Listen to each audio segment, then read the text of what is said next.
You might wonder how blind people deal with everyday challenges. Well, normally the answer is simple. We're not that different from you. We play music. We go to school. We go to work. You get the picture. But sometimes the simplest things can be difficult, and we need a pair of eyes. Connect to. First available helper. That's where you come in. Establishing video connection. Through your smartphone, Be My Eyes connects the blind with sighted people through a live video connection. Simply choose if you need help or want to help by the click of a button. That's a nice picture of you and your family, Caroline. Is it for a present? Yes, it's a photo from my parents. You can help just by installing the Be My Eyes app, Print image. and we'll notify you when someone needs your help. And if you're in the middle of something, don't worry. Someone else will step in. That milk is way too old.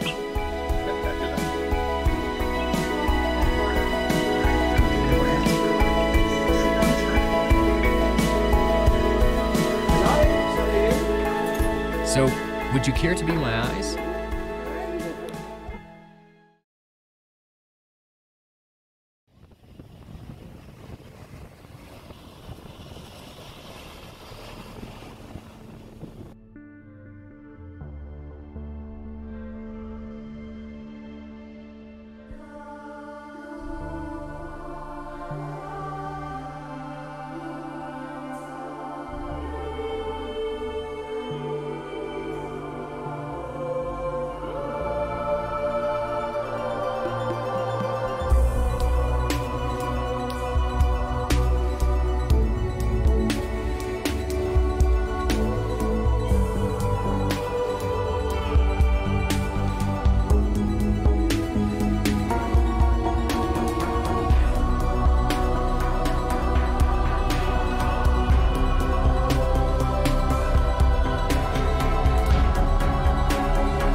Until midnight, this is Perth Tonight with Chris Ilsley on 882 6PR. Must be time to catch up with Ben Aylett, our man who loves to talk technology and all that kind of stuff.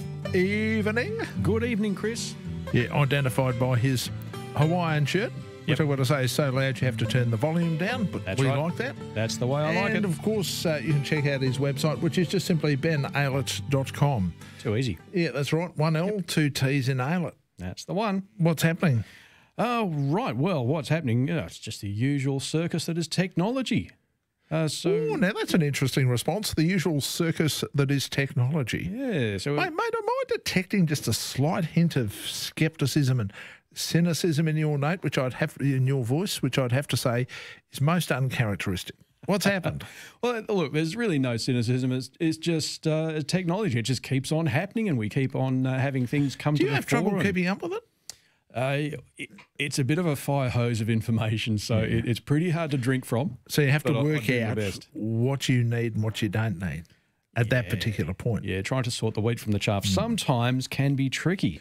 Do you sometimes get caught out by a change that perhaps you should have made note of or slipped under your radar and then you suddenly think, geez, how'd that happen? More often than I'd like to admit. Yeah, well, I would imagine you're not alone. Yeah, it is. It's a lot of work to keep on top of. So I spend a lot of my time when I'm commuting or when I've got any downtime. I spend a lot of time reading blogs and listening to podcasts and just trying to stay on top of news in general.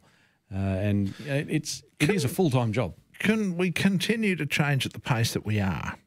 The one thing I've observed with technology is it seems to be changing at such a rate that many businesses and other people find that stuff becomes redundant just about the time they've gotten used to using it.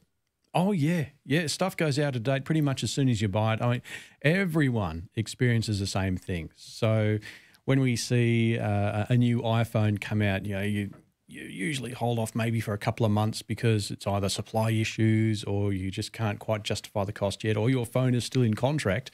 and then you go and buy it, and it feels like only the week after Apple announces a new phone is on the way out, and it's enough to drive a lot of people nuts, or at least poor, because it's a lot of stuff to keep on top of, and it's really nice to be, I suppose, tech aggressive, I guess. So whenever something new comes out, it's almost an Australian phenomenon how we love to grab new technology and just absolutely run with it. This is something I picked up in my travels through the United States and Canada just a few weeks ago. I noticed the uptake in new technology in Australia is a fair bit ahead of your person on the ground in the United States or Canada. We are very, what I would call, tech aggressive. Yeah, and that's been noted for a long time because even, what was it, when colour television was first introduced into Australia, it was officially launched on the 1st of May 1975. I actually remember that. By the 1st of May 1979, yes, 92% of all Australian homes had at least one colour television. That's right. And I remember at the time it was reported as something that was absolutely phenomenal. Yeah. The people couldn't believe it. How on earth have they been able to do that? Well, yeah. Why would you have such a huge take-up rate? Why? Well, because we love our technology. Yeah, I know. But what happens? People overseas couldn't understand it. Yeah. I mean, even after all the years that colour TV had been in the United States, it didn't have that kind of penetration. Yeah. Mind you, they were using NTSC. which stands for never twice the same colour. And that was true too. Yeah. Hey, there was something else that was sent to me, speaking of Americans. Richard in the United States drew my attention to this. Yeah. The rare form of machine learning that can spot hackers who've already broken in. Yes. What an amazing device. It is. So, mind you, it'd be fun when it got the wrong person. I've decided you're a hacker. Yeah. But I'm not a hacker. I didn't mean to click it. Okay, so this comes down to a lot of behaviour analysis. So is that what it's all about? Having a look at how people behave, what they do, and then drawing some interpretation. I suppose hackers would have a certain kind of behaviour, wouldn't they? Absolutely. There is a particular style from one hacker to another, and even between like the large state-based organisations that do the very, very coordinated cyber warfare, I guess we would call it. There are attacks that we can look at and we can say, oh, well, look at that. That's very much like that particular hacking outfit. That's their style. And that's just by looking at the code and the way it's written. And it's the same thing with all sorts of things. So humans are very, I suppose, locked into the way we do things, right down to a new technology that's actually been breaking the news. I think it was last week I heard about it, where a Chinese company is, instead of using face recognition, using something called gait recognition. That's spelled G-A-I-T, as in the way you walk. So they've managed to find ways. Gee, I wonder how that's going to go if you happen to get a sore leg one day and you limp a bit.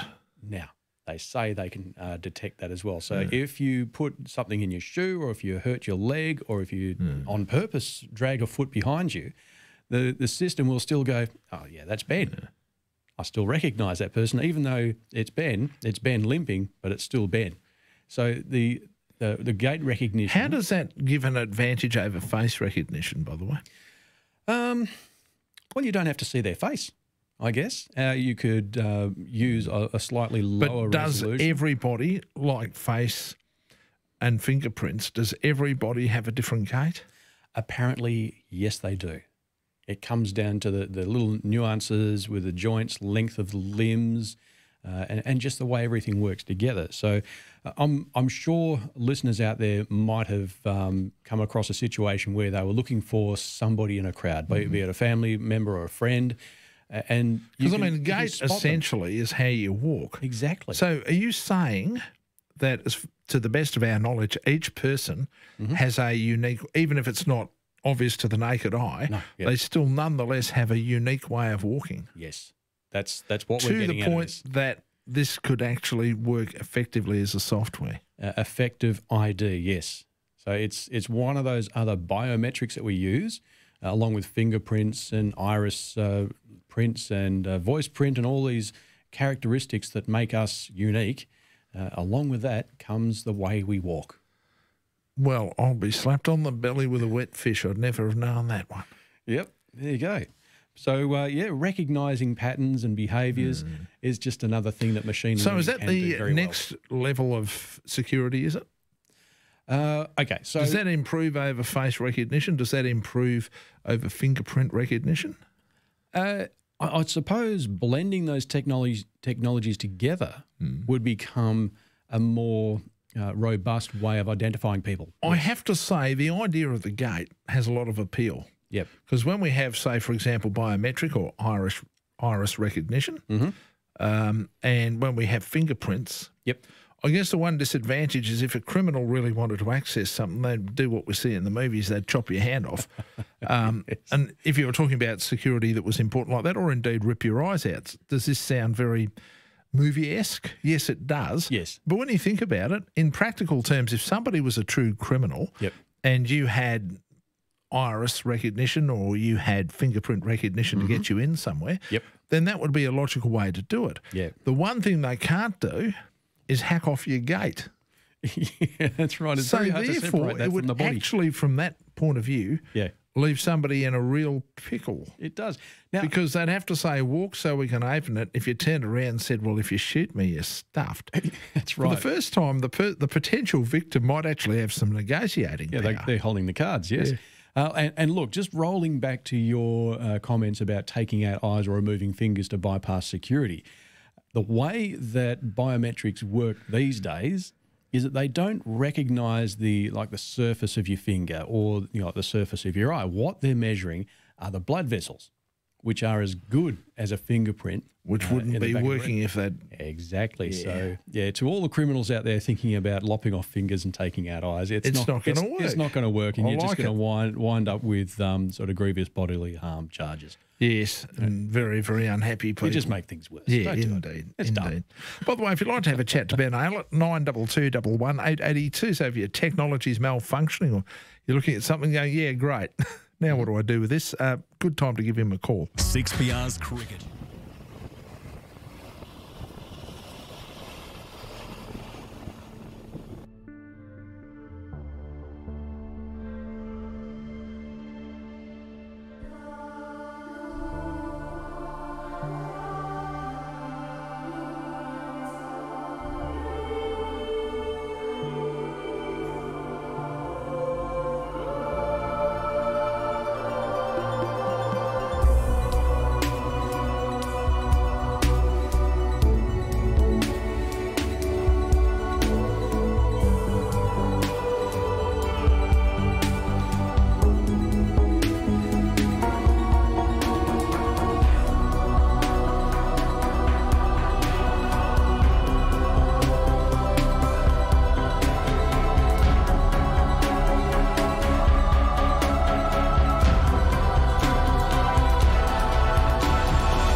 You might wonder how blind people deal with everyday challenges. Well, normally the answer is simple. We're not that different from you. We play music. We go to school. We go to work. You get the picture. But sometimes the simplest things can be difficult, and we need a pair of eyes. Connect to. First available helper. That's where you come in. Establishing video connection. Through your smartphone, Be My Eyes connects the blind with sighted people through a live video connection. simply choose if you need help or want to help by the click of a button. That's a nice picture of you and your family, Caroline. Is it well present? Yes, it's a photo from my parents. You can help just by installing the Be My Eyes app, Print image. and we'll notify you when someone needs your help. And if you're in the middle of something, On don't worry. 882 6PR, this is Perth Tonight with Chris Ilsley. BenAylitz.com is the website. That's where you'll find all of his contact information and also loads of interesting stuff to check out as well. Yeah. Ben Aylitz here to talk technology and also to take some of your calls and hopefully solve some of your problems as well. Of course, yes. G'day, Chris. G'day, Chris. G'day, Ben. Hey, look, I just listened to your last topic on this gate technology. Yes. Mate, Ben, look, not that long ago I watched a fantastic documentary on SBS, and it actually revolved around exactly what you're saying with a bit of a human element. The British police force have actually been doing this for a couple of years now. Oh, and, really? Okay. But this is with people, and they've come up with this. They actually interview these people, and they've got the most amazing total recall, and they're employed within the police force. And it's like something in 1 in 40,000. It's like something ridiculous how many people actually have this ability. Wow. But this documentary, they actually showed this guy, and he was just showing a mug shot of this bloke. It was just a black and white front-on mug shot of this, like a typical, one you'd see at the police lineup. That's right, yeah. And he was told, and he actually did this 5-6 times with 5 different people, so it just wasn't a fluke. Wow. And he walked through this really, really busy marketplace. This guy was completely disguised, dressed completely in, he was just, you wouldn't have, and he even had makeup on. And this guy picked him from about 50 metres, and he said, "How did you do it?" And he said, "I remember the shape of his ears. And he had little tiny protruding slightly, and he actually picked it." Geez, that's And he attention to detail, isn't it? Yeah. Yep. I remember the shape of his ears. Yep. And that's exactly, yeah. And they employ these guys in the police force, and apparently they use it for counter-terrorism, and they're actually very, very good at it. Yeah. And so maybe it's a human element, maybe computers can't quite do it, but these guys are really, really good, and they're hand-picked. And I think there's only about half a dozen of them working in the British police and whatever. That's an amazing story. Yes, Thank you that's for brilliant. that, Chris. Yeah, I would imagine that the stuff can be programmed. Like everything, I'm guessing the technology starts at a point and slowly evolves. Yeah, absolutely it does. And then somebody does some sort of amazing breakthrough and it just shoots ahead again. And that's kind of the way technology goes. It stagnates for a little while and then things change. Speaking of things changing, I remember last week we were talking about foldable screens. Yes. Samsung are going to announce next year a phone that is a foldable screen. It's coming out. How are they going to work? That's the mystery of it. So they couldn't show us a whole bunch of the information. So when they did this little reveal video, they had Folding screen. What a screen. concept. It's a folding phone. It's a folding smartphone. So the way they I'll did fold it, that up and put it in your pocket, will you? yeah, but it was a big sort of tease or a demonstration. So one of the leaders of that product, he came out on the stage and said, "Guys, we got something amazing. It's the world's first folding phone, and I've got it right here in my pocket." And then they dimmed the lights on the stage. So this guy was silhouetted in the dark. He says, "I can't show you how it looks yet, but I can show you how the screens work." So he pulls the phone out, and on one side it's your normal smartphone screen that you'd expect to see on a Galaxy, whatever. And then he grabs the phone and then he unfolds it like a book. And on the inside is a folding screen that folds out to a tablet size. So What a... I don't know whether that's a weird concept or a wonderful concept. I mean, Exactly. no, actually, I do know it's a wonderful concept. it is a brilliant concept, yes. But is it a bit weird? You know what I mean by weird at the same time? Look, I think about 5 years ago, we thought the idea of an all-in-one computer with a touchscreen was a weird idea. But we're seeing them all over the place now. They are very popular as far as desktops goes and as far as point-of-sale terminals and kiosks go. They're a brilliant idea, But at first we looked and we thought, not really too sure how this is going to fit in my home, business, school, whatever. We had trouble getting our heads around it. But we've managed to adapt. We've found better ways to play with it, and it's moved ahead. And I think this foldable phone, even though it's going against what I initially thought we'd see as far as the next big step goes for mobile phones go, it kind of makes sense. It's like a two-in-one. You've got your phone and then you've also got your tablet when you open it up. I personally thought that the next big thing for mobile phones was to see the screen pretty much disappear. We'd be seeing things like the Google Home or the Amazon Echo or some sort of smart speaker being shrunk down into a device that fits on your wrist like a smartwatch. Yeah. And you'll be able to control it using your voice, and it'll speak back to you just like a personal assistant. That's the direction I thought we'd see things go. But it looks like they might go the opposite direction. And I'm okay with that. Wow. Because that'll be fun. So there you go. So there's that. So I'm having these stories sort of bubble to the surface as I'm talking. So we'll probably have some more things pop up as we go. Oh, that'll be a good idea, won't it? Yeah, that'll be great. Okay. Now, on to the big thing. Oh, yes. The big thing. That is the tech gift guide with privacy in mind. We'll come to that in a moment because Norma wants to have a chat to you. Oh, okay, great. Hi, Norma. Hi, Chris. I've just gone out of this world and gone on to this little tablet that I'm doing all this stuff, being on Facebook and everything. Yep. And I heard on 6PR with, I think, Tony on Saturday night talking to somebody, saying Facebook could be obsolete in the next few months. You know, so apparently there's some problems, a lot of problems with Facebook. Is that true?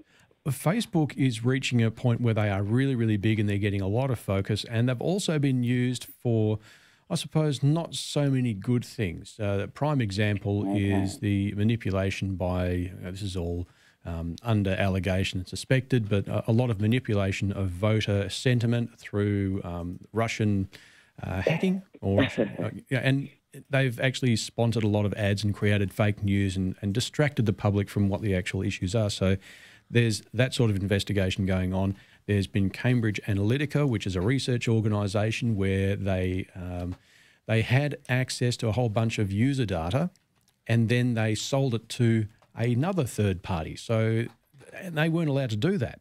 So they've broken the rules, and as it was Facebook data, it's dropped Facebook into hot water as well. And I think we've got yet another crisis coming up. I think it's just been announced in the last few hours or the last couple of days, where Facebook is in trouble yet again. What's it done now? I'm not too sure exactly of the details, but it's going to keep happening over and over again. And Facebook has seen this coming from a long way off. This is why they've started investing in things like the Oculus Rift. So they've started investing in 3D technology or virtual reality technology and a whole bunch of other things, as well as marketplaces. And it's just they're looking at ways of diversifying and then ensuring their long-term future. Because I think Norma might be right. We might see a shift away from Facebook. It's happened before with MySpace. That happened. So it's not unreasonable to think that this will happen. Thanks very much for that, Norma. I suppose it depends on how things change, isn't it? Exactly. It is how things change. It's stuff stops being the flavour of the month. Something else comes along. It's hotter, newer, and it resonates with the kids as well as with the parents, and it just works. And we find people abandoning platforms in favour for others. So we're seeing... So the big question is, would something like that disappear, or does it have the potential to simply evolve? As I understand it, something like MySpace disappeared because it failed to evolve. It was like, well, we've created this, we don't have to do anything. One thing that certainly platforms like Facebook and Twitter and various other platforms have done is they seem to have evolved. Yes. And in some respects, some of them seem to have found their own niche market. Yep. And that seems to have worked. But I'm guessing as long as they continue to evolve, then they'll probably be all right. Look, are a lot of people going to get uptight about the whole fake news thing? Yeah, but the fake news is actually not a Facebook problem. It's an internet problem. Yeah. Why is it an internet problem? Because any nut job who's sucking in oxygen can set up a website. Yeah. I'm a complete nutjob.com. Yes. And they can publish all sorts of rubbish that they can't substantiate and that plain and simply in some cases not true. Yeah. And say, look at this. This is what's happening. Mate, I see people reposting stuff, but when you look at where it originates, yes, it actually originates from sites outside of Facebook. And the problem that you run into, and this is something else, people sort of have to learn to discern to be able to look at something. If it's from World Truth TV, I'll tell you right now, it's crap.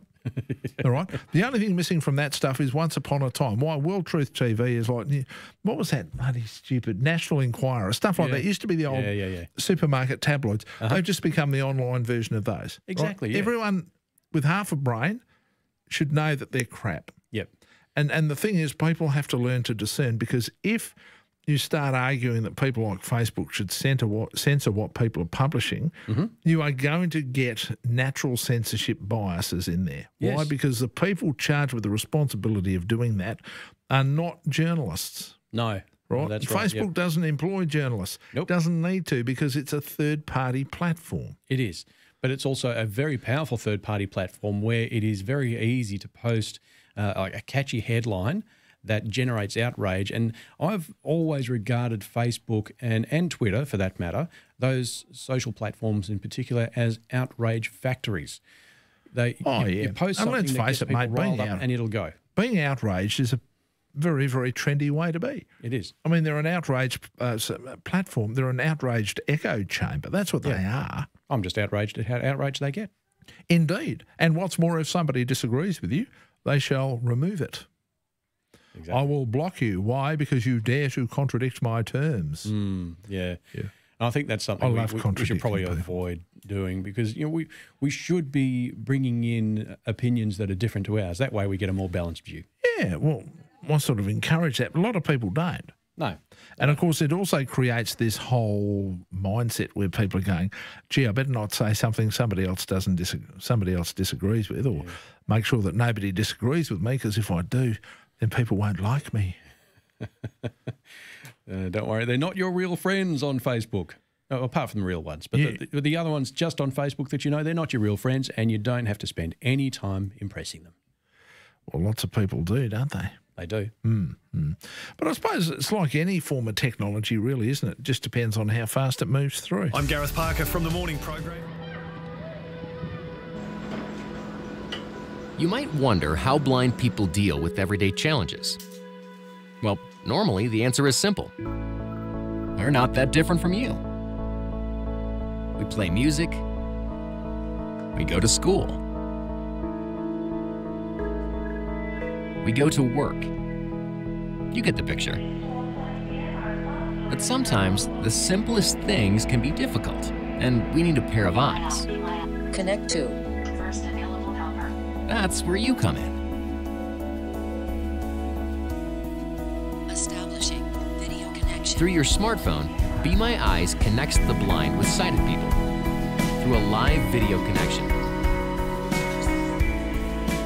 Simply choose if you need help or want to help by the click of a button. That's a nice picture of you and your family, Caroline. Is it for a present? Yes, it's a photo from my parents. You can help just by installing the Be My Eyes app, Print image. and we'll notify you when someone needs your help. And if you're in the middle of something, don't worry. Someone else will step in.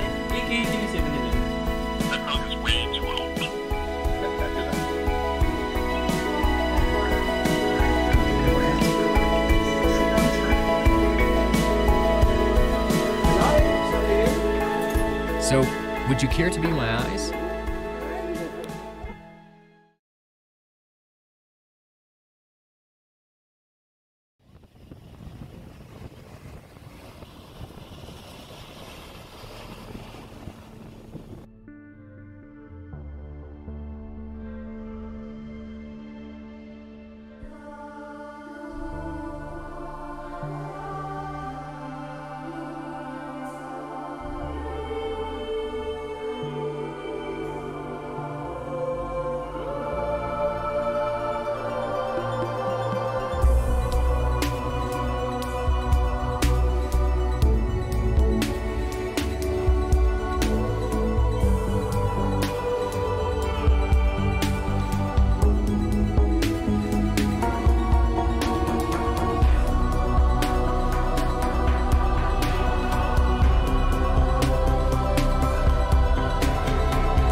at Woolworths. Make it indulgent with our...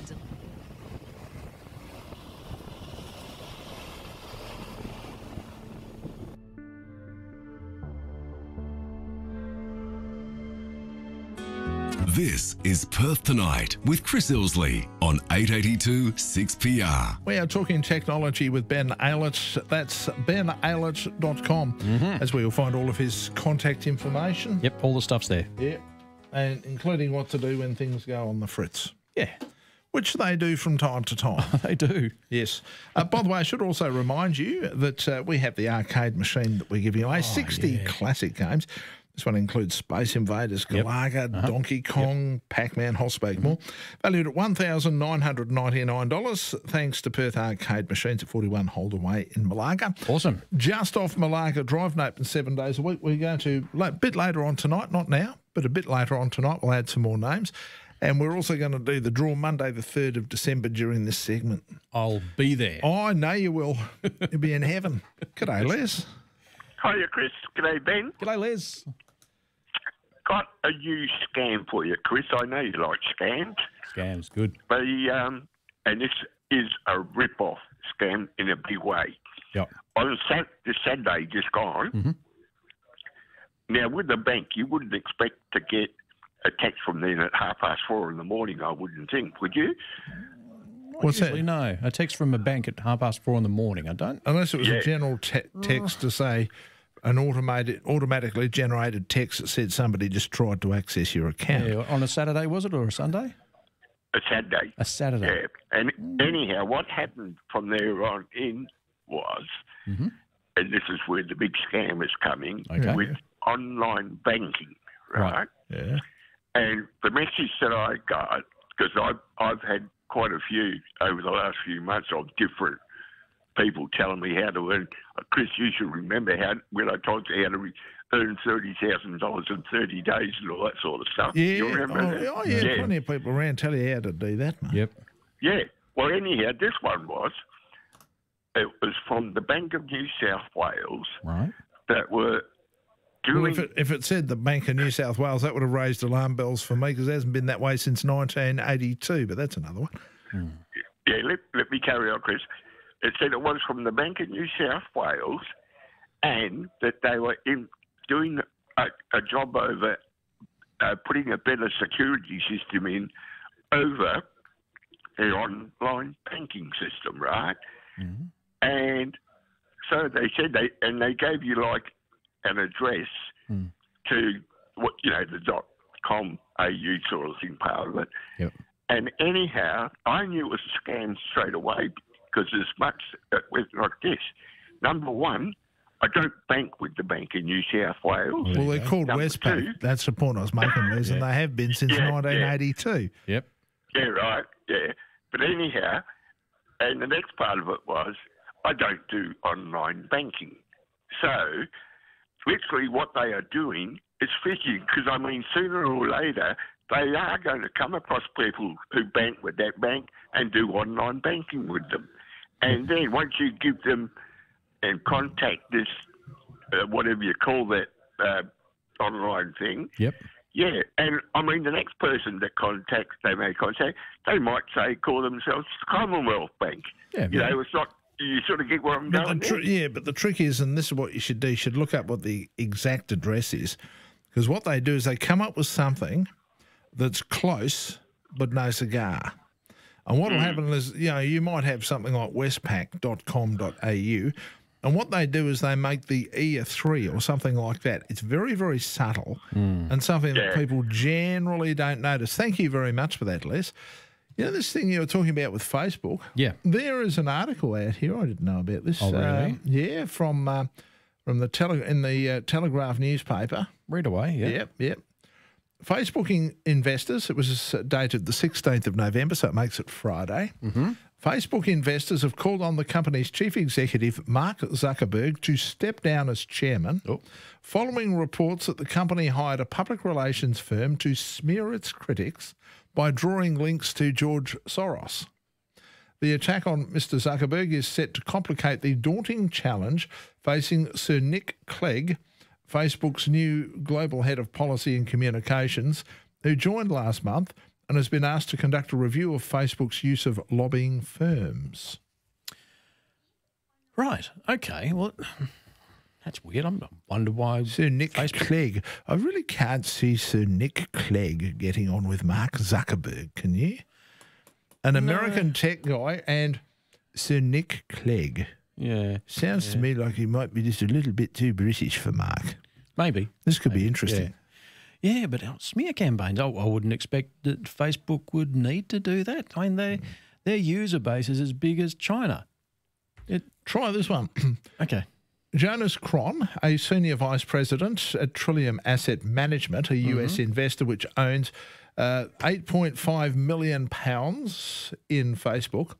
Last night, that would have been Thursday night last week, called on Mr. Zuckerberg to step down as board chairman in the wake of the report. It goes on to say, Facebook is behaving like it's a special snowflake, he said. It's not. It's a company, and companies need to have a separation of chair and CEO. Right, okay. I get that. So obviously there's going to be more to this story as the days go by. We'll be seeing more stuff unfold. And, well, it's now on my radar. I'll be watching that. Oh, mate, don't you love all that stuff? Meantime, let's... we're going to have to be very quick because we only got a short time. Tech gift guide with privacy in mind. Give us a couple of things because we only got 30 seconds, mate. Okay, tech gift guide, privacy in mind. Okay, we'll just go straight to the top of the list. The things that we can get that are very good as far as privacy goes. The Nintendo Switch, it gets a big old tick. Yeah. We've also got a smart bike speedometer. There is a smart speaker that has been developed by an open source community, and they're very pro-privacy, which is great. The PlayStation 4 is quite good. Isn't the PlayStation 4 a bit passé now? Oh, no. Oh, okay. Oh, no. We've got Red Dead Redemption 2 out and Spider-Man 2, and they are amazing games, and they are just blowing away all the records at the moment. So the PlayStation 4 is a hot item. The Kindle also is pretty good, and then the Philips Hue lighting systems, very good as far as privacy goes. All right, we'll have a chat more about these next week. By the way, thank you very much, mate. Always fun. Meantime, all the information you could be looking for at benaylett.com. 1L, 2 T's and Aylett. We're on the lookout for Perth Lions.